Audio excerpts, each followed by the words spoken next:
Pipila ka mga residente sa Santa Cruz, Davao del Sur ang nabiktima sa fake news human dunay nagbalita nga mahatagan sila og relief goods. Magbutang lang kuno og bangko sa dalan. Busa, duna na lang sila gihimong kalingawan. Kung unsa kini atong sayron pinaagi nining report. Kagahapon pa, gilaray sa mga residente sa Santa Cruz, Davao del Sur ang ilang mga bangko sa National Highway. Humanduna sila nakuha ang balita nga manghatag kuno ang provincial government og mga relief packs. Ibabaw sa ilang mga bangko, gibutang usab nila ang ilang mga ID ug FM pass. Mabutagan ko daw bangko kuno dire kay para daw inig kuan daw ibutang na daw sa bangko daw dili daw mo ulag tao. Pero kinsa nag-ingon? Balita na pod. Pabutang nila og bangko kay manghatag daw ang province og kanang mga bugas. Mao ra gyud akong nadunggan gyud nya tapos ang tanan tao pod ingana pod. Ang mga opisyal sa barangay na problema kay midagsa ang katawan kagahapon ug ilang gipangbadlong kay wala sila nadawat nga impormasyon nga dunay relief operation ang provincial government.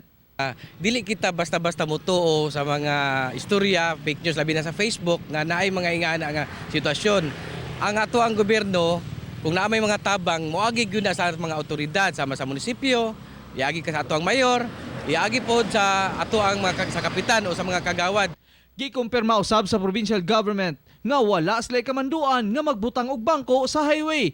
Kaya ang ilang pamaagi house to house ug humana usab kuno sila sa Santa Cruz. House to house no, dihatod Diyos balay-balay nya gawas pa ana bay kanang nahumana ang schedule sa Santa Cruz tung sa adlaw pa. Agahapon ang last day Santa Cruz. Na fake news man, apan gihimo na lang nila kining kalingawan kay tungod sa hitabo nakuha kuno sa Santa Cruz ang world record sa Guinness Book of Records nga longest line sa bangko. Gikan sa barangay Inawayan hangtod sa barangay Bato nga gitawag nilang Bangko Festival. Butang balik na pod ana. So mura mong nagbangko festival. Ay naunsa pa murag nagpista. Mura mo ganing kuan naisayawan gabi. Natural ingna ka lagi murag kay birthday. Naisayawan. Nagsayawan mo siya. Pero wala yung mga babae. Ay wala uy. Hindi ka babay.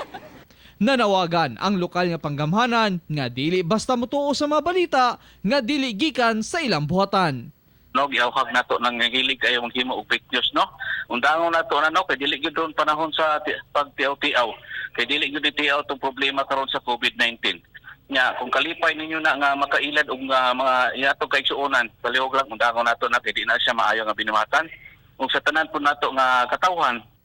Kauban si Melchor Awing sa kamera. Ako, si Real Suroche para sa One Mindanao.